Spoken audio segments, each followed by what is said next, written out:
This is Lou's Golf and Fish Club. All right, welcome back to another episode of the Lou's Golf and Fish Club podcast with Justin and Aaron. Today is March 18th, so we got our first fishing tournament of the year coming up this Sunday, the 23rd, I believe it is. So, doing a little pre-tournament show for our. This will be season 2 of the podcast, but season 5 of the Lou's Golf and Fish Club tournaments. So this is our 5th year anniversary. Hey, Let's go! made it. Not everybody makes it to 5 years. Nope. We've seen a couple brands and companies come and go. Yeah. In 5 years, so we're still doing it, still going strong. Carrying on. Yeah. I think it's gonna be a good year for sure for both, especially for fishing. I think it's gonna be fun. Now we have to turn the schedule a little more dialed in and stuff. But Everybody's got boats. yep, most people got boats now. Everyone's gotten some upgrades. Everybody's split up. Yep, trolling motor upgrades, battery upgrades. What else? Live scope upgrades. Live scope. We can't use live scope, but you can go pre-fish with it. It's a great tool. So yeah, I mean, we just started fishing. So I've been getting out there. Been out there probably a handful of times now. Yeah. You were out yesterday, right? Yep. How'd that go? Windiest day of the year. Yeah. You caught some fish though, didn't you? Yeah. I hooked 6 and caught 3. Nice. So, old white and chartreuse spinnerbait with the Guggen Squad 3.3 swimmer on the back. And then can't forget Procure. Hey. Yep, right here. Sponsors. Yep. Procure. Yeah, little Procure sponsor. Yeah, that's some good stuff. Was it Leech? It was Leech, yeah. Yeah. Like anything really. Like, yeah, I mean, you can do different flavors. Like Martha was saying, like garlic is usually. Like, you always say garlic. Yeah. Garlic. But I feel like any kind of like extra little scent. I think the cool part about like thinking about it is when you use like a spinnerbait, especially you have that like the saucy swimmer on the back. It's that scent has got to be making a trail through the water. Yeah. And they're probably like, all right, what's the smell? What is that smell? What's going on? What is that? Yep. Yeah. I need to start putting it on more. I just always don't think about it, or especially for smallmouth. Mirtha always has it on him, and I always have mine on my boat. So I need to keep some. I think especially when there's like a tough bite, like Tough bite, the pressure's high cold, or cold water, tough bite. It would just which is tough bite. Yeah. So. Yeah. And so you got out for your first outing, caught some fish. I was gonna go to Mooney, but Mooney is a very large lake, and I think my batteries might have been about 75% because I kind of just last minute pulled the trigger. I was like, all right, well, I'm gonna hook up my batteries. I'm gonna go to the store, get some gas, and then just go to the res. That's what I did. Yeah, and Mooney is it's a lot. Yeah. For a trolling motor, you gotta plan that out. I think last time Mirtha and I went there and fished the tournament, we were like this close to turning the motor on. Yeah. Because it was like on the way out we did like 3.5 miles an hour. The way back we were doing like 1.2. Yeah. I was like, dude, we're gonna be back in like an hour and a half. Into the wind, too. It's so windy out there. So yeah, that's the only tough part about Mooney is the trolling motor only. But yeah, we all got pretty much double trolling motor setups now. Yeah. At least make it a mile per hour, you know. Yeah, I don't know if Mirtha does. I don't know if Mirtha has a double trolling motor setup. I don't think he does. Well, I mean, if he's fishing with Chris, he has one. He could bring it. Yeah. Yeah. He'll probably bring it, I'm sure. Yeah, so we got Lake Mooney this weekend. That was at the res. You fished the res yesterday, right? That was your first. Yeah. Yeah. So, first time since Lake Gaston. Yeah. So I've been out, like I said, about a handful of times. First one was with Mirtha last Friday, and we each caught one. Yeah. But each one were 3.5 pounds. He caught one on a jerk bait, Vision 110. I caught mine on a glide bait, like 5 foot of water. Which wow. We're fishing deep the whole time. And Mirtha caught his on it was a +1, but it was in like 5 or 6 foot of water.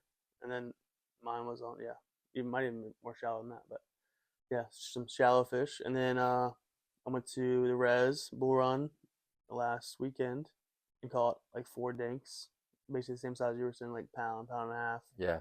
But I caught a few on jerk baits and one on Cinco, old faithful Cinco.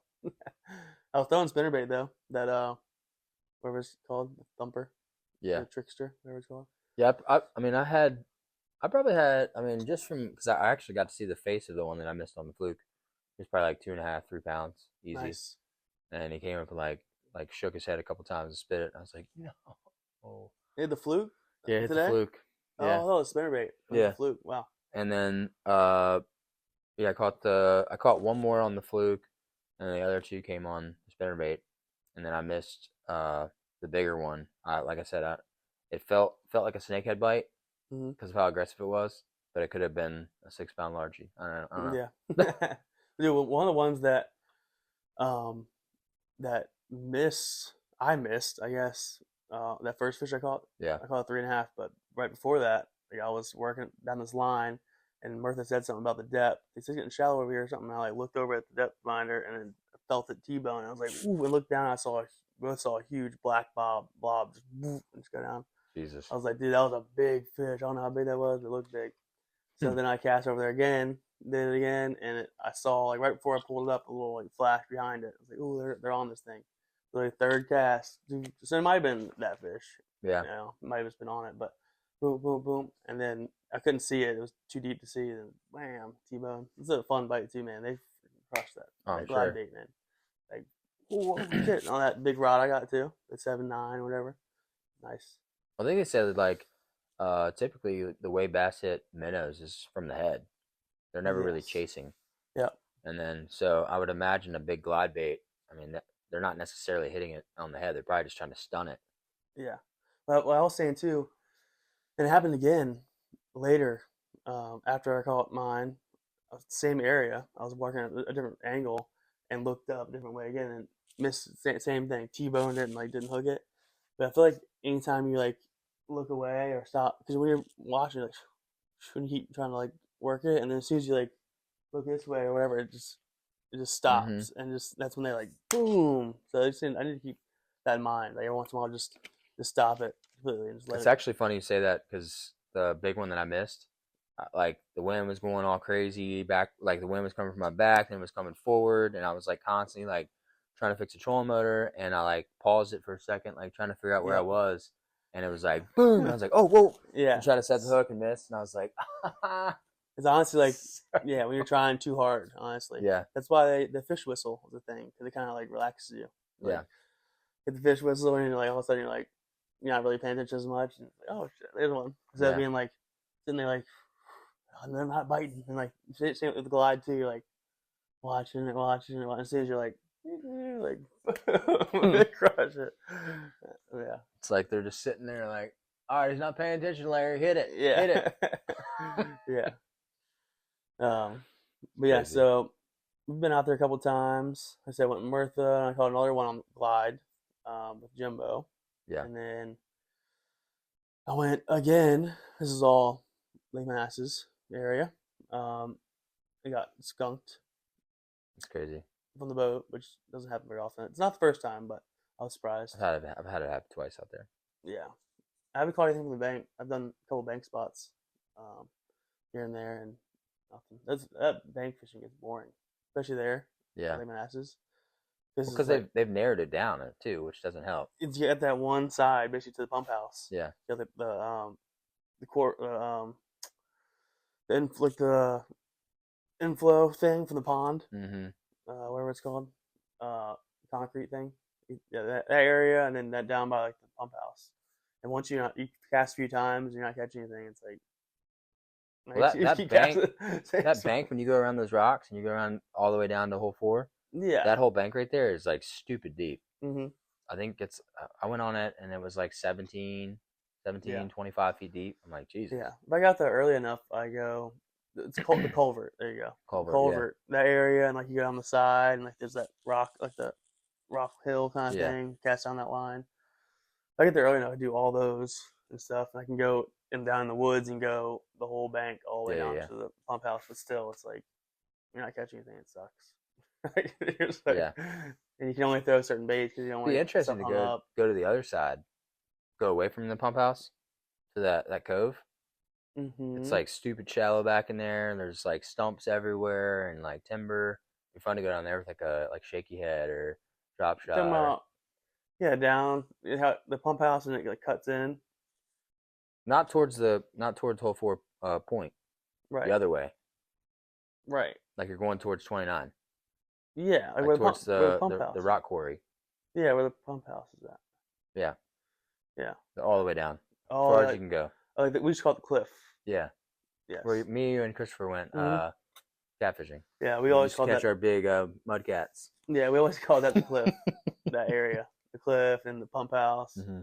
then hole four, pump house, cliff. Uh, that cliff could be decent. That area, it's definitely deep off that Yeah. at the end, far Well, end. yeah, but if I'm saying like if you go into that cove, Oh which yeah. is the furthest part where you Oh can yeah, go yeah, to, yeah, yeah. it's like pretty much like 3 to 5 feet deep with Yeah. standing timber everywhere, That'd be fun. stumps, and With Brandon was saying I should bring my waders. yeah, It'd be fun with waders, try to so I can actually get out there and fish it a little better. This is hard from the bank. Sometimes you can't really get those angles, and it's like yeah, you get hung up if you throw anything but a Cinco, pretty much. so you Cinco need to bring a or little inner jig. tube. Yeah, waders. Dude. It's not that deep. Yeah, Um, but yeah, doesn't take long for us to get stuck on talking about like masses. I know. So much fun. Anyway, I've been out there a few times. I went with Mirtha to Riverbend, not the area, Upper Potomac area, and yeah, he caught a 3-pounder, and then him and Chris caught both 3.5-pounders. Hmm. The weekend before, Yeah, Big Saturday, Sunday. yeah, those were solid fish for sure. Yep. So I went with him on Saturday. And he caught a 3 before I got there. He sent it to me, sent me a picture like right when I pulled in the parking lot. I was like, I'm here, wait for me. And then after that, when I got there, he caught a couple small ones, 2 small ones, but that was it. Yeah, Um, so yeah, we're getting on some fish. Some fishing is happening. I haven't golfed yet. I've golfed a few times. You've golfed more than me. Yep. Trey and I golfed at South Wales. I'm trying to remember what I shot there. I think I shot a 95 or 94. And then we played well, I think we played Meadows Farm, or not Meadows Farms, but South Wales twice, I think the second time I shot like a 93. So I need to come out there next time. I'll go. I got that golf trip coming up. yeah. In April. I can talk about that a little bit, or now I guess. Now I have a might golf well trip to send it. Williamsburg coming up. April 14th or something to the 18th. It's like the week before Easter. Down in Williamsburg, playing like the Golden Horseshoe and Ford's Colony and all those like sick clubs down there. Playing 6 rounds in 4 days, little Ryder Cup style thing with a couple guys that played in the loose tournaments. So Be that'll a be pretty fun. blast. Yep, I haven't been on a golf trip since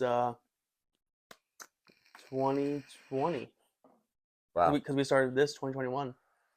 We played Caledonia Golf Fish Club 2020, like November. Then I was like, there's the name, Golf and Fish Club, Lou's Golf and Fish Club. And then started everything in 2021. So, Yeah. Yeah, first golf trip in a while. That'll be fun. I don't really know. I only know one guy, 1 or 2-ish guys. They play in the tournaments, but Be a good networking for Lou's Yeah. Golf Fish Club. exactly. Get your name out there. Exactly. We'll be nationwide in a matter of time. Mm-hmm. I'm gonna bring my my good camera. too. Yeah. Take some good pictures, and yeah, it'll be fun. I'm actually kind of excited to not really know that many people. I mean, just I feel like hang it's out and, it's a like- little bit easier on you for sure because you're not stressed about making sure this is this. You know, everything's in place. Yeah, Now I'm I just can play here. golf. Yeah. Yeah. Like this is y'all's thing. Like Right. I'm just here to play golf and Yeah. hang out and have a good time. Yeah, and you get your own room, so like, I'm fine. Yeah. If you guys are annoying, I'll just go to my room and go to sleep, or I'll go out or something. But yeah, so that should be fun. But yeah. Yeah. Next time you play golf, let me know. I've been going to Virginia Golf Center here and there, and Bristow just to chip and putt. Yeah. Starting slow, you know. Just a little. I need to work on my chipping and putting. I do that a lot. Ferocious And that's right helped now. me so much. Like anytime we play in the tournaments, like I'm spraying the ball, but I can usually get it onto the green Yeah. with one chip, and yeah, chip. Like, there's like 100 yards and in and that kind of stuff. It's frustrating because when I lived in Centerville, I was like kind of getting into golf again. Yeah, And then when I moved from Centerville, Broad Run closed. that was the worst So thing. I was like, oh, sweet. I can go to Broad Run. Nope. They're shutting down. They're putting a bunch of storage units there. Yeah, Like what in the world, dude? Like really? So now I have to drive to Virginia Golf Center, which if anything, far. I get off at like, or I can go Yeah. around like 8, They close at like 9 or 10. Yeah. Yeah, no, it sucks that Unless they Broad Run. keep the lights on until 12, like they did that one time. But I can't believe Broad Run closed. It's so we've crazy. lost so many courses in this area. It's like this area's gotten more populated and like more people. If anything, there should be more golf courses. Mm-hmm. But Or at least data centers are taking a over. lit driving range like that. Yeah. With lights.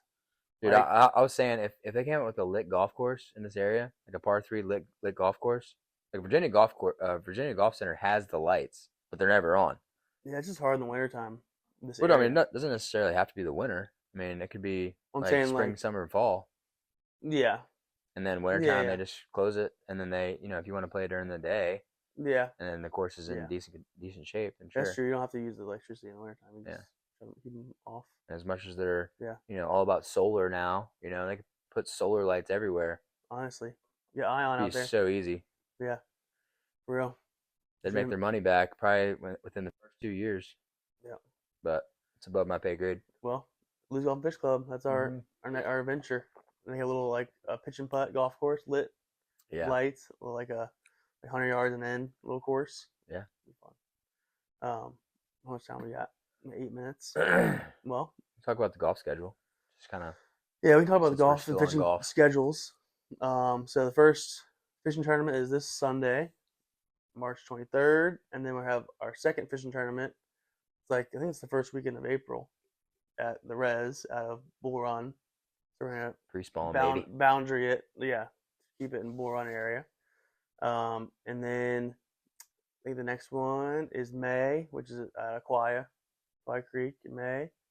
And then June we'll do the Res again out of Lake Ridge. Lake Ridge. Yeah. That's when I do Nick and on Alderman said it's the best. Yeah, it's like the best time to fish it. Like the offshore. It's not as bad as August. I think we did July. It might have been July. That was so freaking hot, dude. Yeah. Those like 3 tournaments in a row were crazy. Yeah, Quia, Lake Ridge, and what was it, Shenandoah? Even Mooney, I think Mooney was even hot. Yeah. Anyway, so we got June, Res, Lake Ridge, and then July, Upper Potomac. It's for smallies. And then I didn't put anything for August and September because it's always terrible. So I just figured we could do a river trip or go to do a Lake Jackson thing, or maybe do a catfishing tournament. It's kind of more like we'll do whatever. Because in August and September, it's like. Well, yeah, Wink. Wink was saying like his buddy would let us go over there and launch, and he's got all that land over there, so that'd be sick. We could do that. Yeah. In July and August. Do like a night or something like that. Or a couple of them, yeah. And a little sketchy ride out, but. Yeah, and then so August, September off for fishing, and then October I have it for Mooney again. Go back to Mooney, and then the championship in November. Push it back a little bit to Aquan Regional. So that's what I came up with. That worked. Yeah, I figured I like Aquan Regional for the championship. I would like to hit it again, like somewhere in the before that time, but it's gonna be really interesting to see what the hydrilla looks like in the Potomac this year, because as a lot of people were saying, like the Potomac was frozen over for a while. I think it's been good. It was frozen over for like weeks. Yeah, there was just a guy on Fishing DMV, a guide, saying the same thing I was saying, the same thing I said to Thomas about. Like, dude, I think this like really cold winter and all the snow is gonna be really good for it. Honestly, I think it's gonna be like a whole like fresh regrowth and stuff. Like, yeah, that guide was saying the same thing. He was like, I think it's just gonna like kind of clean everything out, let everything vacate, all the bait and all the fish vacate everything, and then just like start anew. In May or whatever, all fresh green. So that's gonna be. Yeah, so that hydrilla last year was thick. He was saying too, yeah, like it hadn't died off in years, and it's all like woody and stuff, and like hard, and like you can't like get anything through it, like chatterbait or lipless or anything. He said you used to be able to just like, rip stuff right through and keep on going, but the past few years you can't do that. So yeah, I'm excited for the Potomac stuff this year. Yeah, but I did Mooney twice just because I think that's probably the best chance to catch like 5, 6 plus, and it's a lake. It's like really the only that Rez and Mooney are the only lakes we have. Other than, But everything else I is mean, very, yeah, Mooney should be same scenario because Mooney has a lot of hydro as well, and I don't know how much of it actually died whenever yeah, because of how deep of a lake it is. But yeah, this probably past died. year, it probably died. Yeah, they had some shad kills and stuff. That's what the guy was saying too. There hasn't been a good shad kill in a couple years either. Yeah, I think that could be good. You know, uh, so we'll see. I'm see, excited. So that's for the fishing tournaments, and then golf. We got the 5th annual Ben Hill Invitational at the end of April, my favorite. and then we got Blue Ridge Shadows. I think that's in end of May, I believe. Yeah, And then next one is he's been so I excited know about fishing, he I'm forgot not. It's about hard to golf. remember all of them. Let's see. He's doing pretty good Stay though, off tuned. Stay memory. tuned. I I got it right here. know I couldn't do it off memory. Yeah, Like, right here. Blue Ridge. Oh, yeah, then Schoolhouse 9. oh, you're doing that again? Yeah, Nice. July 12th. Schoolhouse 9, little par 3, sick par 3 I'm course. gonna have to try to Place go to is so that. much fun. And then August, South Wales Scramble, 41 Nice. Scramble. That'll be fun. Probably Uh, be some low scores that day. hmm And then September 20th be Stonewall, LGFC Fall Open, Stonewall, and then the final will be October 25th, Prince William Golf Course, top 24 Ryder Cup. I think last Nice. year was top 12, but however many we get. Yeah. Prince William is the best to do the Ryder Cup. I mean, they're like super chill about how we do things. The three rounds or three nines, and the price, they keep the price the same, even though it's 3 nines, it's like 50 something bucks. It's Yeah. like, dude, let's go. So you definitely hook it up with that, and it's a great tournament course, dude. Anything can happen, especially when you're playing ball and hole. Like especially for the Ben Hill Invitational, where everyone's playing individual, their own ball. Like Yeah. who's gonna play the best? Like anything can happen. And then for the Ryder Cup, it's great too because you got the alternate shot, scramble, and yeah, it's just like playing from the red tee one time, red, white, blue. It's like you get a different look every single time. Yeah. So much fun, and the greens just like even if you are playing from the reds, like the greens still protect the play. You still have the putt. Yeah. You know, it's just so much fun. That's definitely the best tournament we have, I think. Yeah, I just got invited to a tournament at Bull Run. It's like 180 per day. I'm like, what does that include? They're like, oh, it's like lunch and dinner, raffle and all that stuff. I'm like, I'd rather book a trip somewhere and go on a trip for 180 bucks than to play in a tournament for 180 bucks. That's exactly why we started doing the golf tournaments because me, Brandon, Alan, and Wayne were getting pretty good. We were trying to like look at some of that stuff like 4-man scramble, like tournaments and stuff, and there was nothing other than like those like charity tournaments. It's like $180. It's like, dude, for what? It's like, oh yeah, some raffles and blah, blah, blah. And yeah, the winners shoot like minus 18. Yeah. First like, place gets drivers and yeah, it's all these old guys that all cheated. They can buy mulligans. Yeah, it's like this is so stupid. There's no like competitive space for golfers that don't want to play in the USGA like official stuff. Yeah. But don't want to play in a charity tournament. Like so, it's like perfect like middle ground. And same with fishing. It's like more than just like you're fishing with your buddies. Like, hey, y'all want to go fishing? Yeah. But it's less than like Fountainhead, where it's like everyone's live scoping and it's like really you guys are dialed in. Some of those tournaments for golf, I feel like there needs to be like a referee and like in each group because there's no way these guys are shooting like 51. Oh yeah, it's all just for money. Like it's all 53. It's like really? Yeah. Like how many gimmies did you do? Like it's all moneymaker. I think that's why the golf. So I think that's why they both have stuck around for 5 years. People keep coming because it is. It's not about the money. Yeah. Really, it's not like it's a money grab. It's like, oh, we take $10 off top and like pay out a bunch of stuff and like try to give out prizes and like like the people that place first and third like consistently make more than we do. Yeah. Really at the end of the day. Yeah. Well, I think Vaughn was saying Just as much. The Fountainhead tournaments are like this first one was like 55 each, 55 ahead. Yeah, that's for the first one. Yeah. After that, how much is it? I'm not sure. Mm. I've never been to one. Yeah. Too afraid. Imagine bringing your 4 fish in there. Bring my 4 fish and like, yep. Yeah, I caught 4. Like, all right, put them in the cooler. Like, Beep. Another beep. I think there's a limit. I think it's a 12. Like for the dink bag of the day, we have DZ all the way from Manassas. He traveled real far to get here. Right. He's a local. Been fishing there for years. Yeah.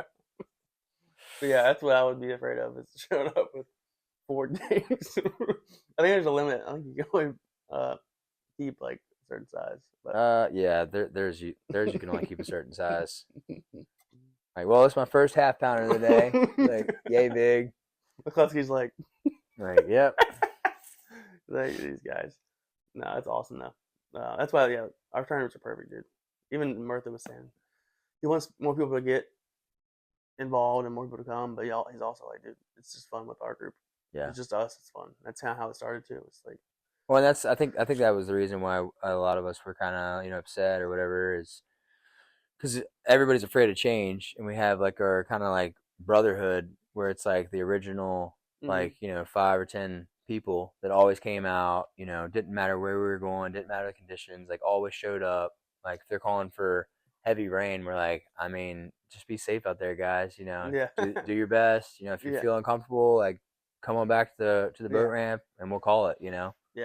But I mean, we've had a couple solid years of no crazy storms except for the one that we called off last year. But yeah, we've been lucky with all that stuff for sure. All right, so I guess we'll wrap up this part 1. Yeah, we'll do a part 2. Short part 2. All right, we'll be back with part 2. Peace.